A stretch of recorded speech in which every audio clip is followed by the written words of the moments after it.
Okay. You mentioned earlier about bridging. Yes. What are your thoughts on the bridge to let product?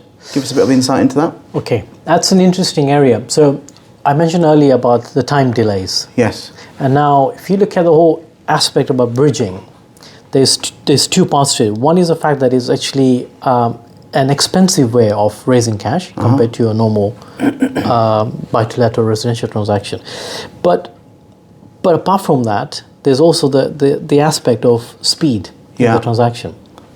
If you've got lenders in the market right now that are quite busy, they need to be very careful in terms of how you decide to progress with that bridge finance transaction. So you can either opt for a lender that provides you the bridge finance facility and you try and complete, let's say, within a month.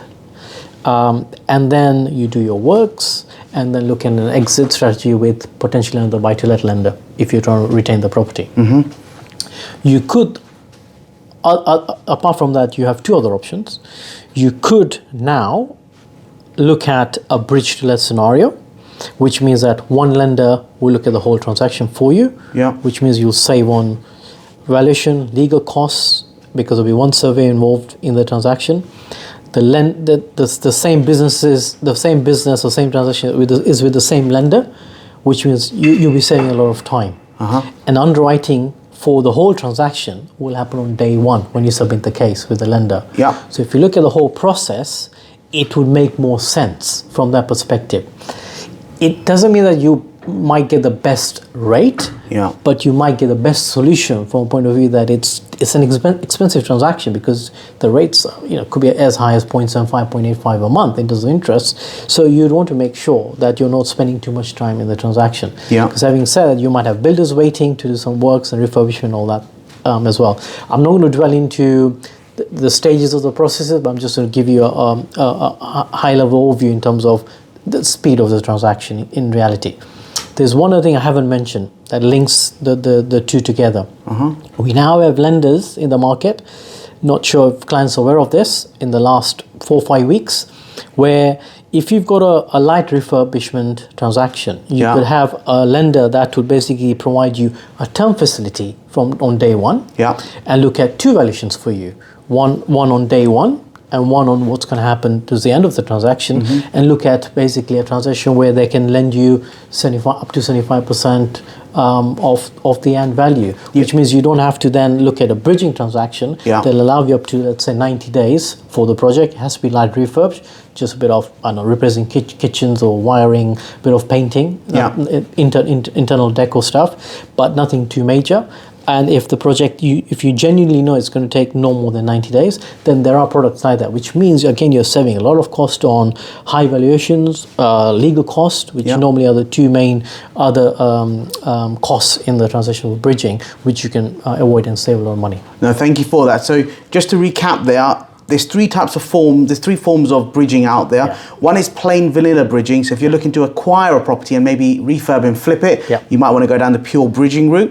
If you're looking to purchase a property, refurb it and retain the property on a buy-to-let, we're looking at a bridge-to-let product, as you quite rightly said. And then the third nice little product that's come into the market very recently is actually a buy-to-let product.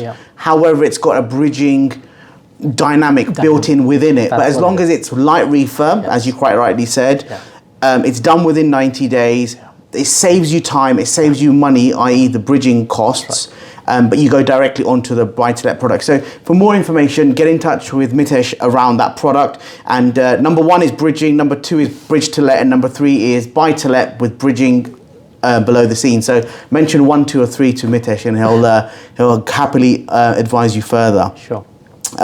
So we're going to be doing more and more videos of these. For those of you that have seen us on social media, do subscribe, do like, do comment. These videos go live.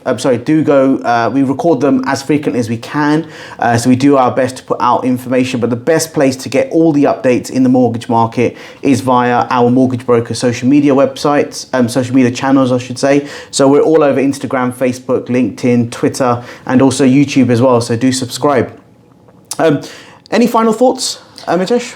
From what I'm hearing from lenders, especially yesterday, because I'll be honest with you, I was panicking. I made a call to my accountant straight away as soon as I heard about the increase in rates, looking at kind of how his business is going, and looking at, because obviously he's got clients that are portfolio clients as well. I made a few calls to other solicitors firms as well, because obviously they deal with clients for conveyancing, and also made calls to lenders. Yeah. And funny enough, when I made a call to a couple of lenders that I regularly use, I just out of the blue asked them about the impact on especially the mortgage market, with the announcement of the fact that there's going to be a bit more flexibility in how lenders can look at their affordability models compared to what they're thinking right now, and also with the fact that we're going to have a new prime minister on the next few weeks. How is that all going to sort of pan out to the rest of the year? Do you have anything in your pipeline that would excite clients, or is there an optimistic outlook? And the response I had was, watch the space. You'll be surprised in terms of what we're launching soon. And so I'm very optimistic, which is why I said to you that despite the increase in Bank of England base rate, lenders have already starting to make some plans to ensure how they can lend more rather than having your stringent income criteria that they have in terms of income multiples. So I think we have to watch the space. I reckon in the next 4 to 6 weeks we should be seeing some announcements for some lenders, because I've already been told that there's something bubbling in the pipeline.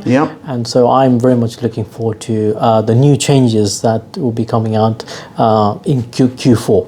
Good, and it sounds good. So that's another reason why if you're looking to obtain a mortgage, use an independent brokerage that has expertise as well as access to a wide range of lenders. As Mitesh quite rightly said, there's lots of things brewing in the background, and they will be coming out very, very soon. And the best place to see that is via the OMB social media channels. Get in touch with us by email, telephone, or via, as I said, any of the social media channels. We'll try to respond back the same day, if not the next day for sure. Mitesh, thank you so much, and we look forward to seeing you on the next OMB property sequel. Thank you very much.